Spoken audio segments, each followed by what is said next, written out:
Dear viewers, in this video series of EASA Module 9 on human factors, we will try to understand how our brains and bodies can fail us in aviation.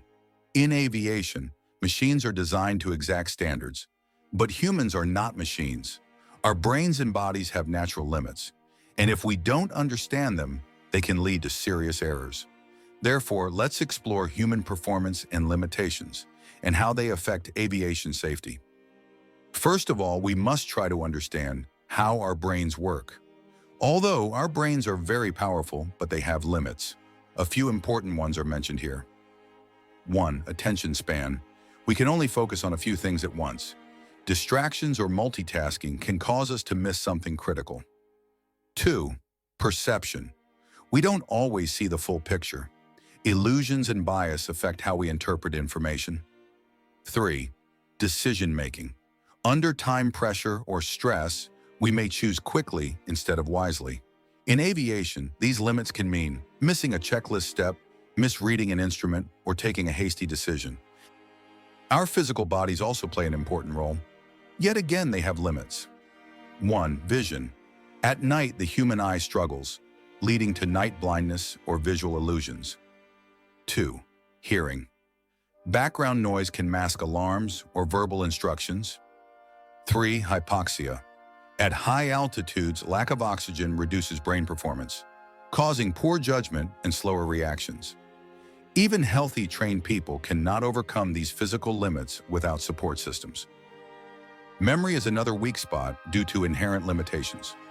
1. Short-term memory. It can hold only about 7 pieces of information for a short time. 2. Long-term memory is more reliable, but only for well-learned routines. 3. Forgetfulness.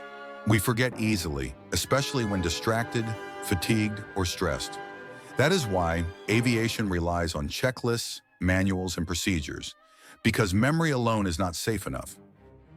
Next is stress, fatigue, and workload. When humans are under pressure, their performance deteriorates. The main effects are as follows. 1. Stress narrows attention and leads to tunnel vision. 2. Fatigue slows reactions, reduces alertness, and increases errors. 3. High workload overwhelms us, while low workload causes boredom, monotony, and complacency. Therefore, balancing the workload and rest is critical for human performance in aviation. So what does this mean for aviation maintenance engineers? 1. Don't rely only on memory, use checklists. 2. Manage fatigue, avoid critical work when tired. 3. Communicate clearly, especially in noisy environments. 4. Understand your limits and don't rush tasks under stress. Therefore, by respecting human performance limits, engineers can reduce the risk of small errors, turning into major incidents. To conclude, we can say that our brains and bodies are amazing, but they're not flawless.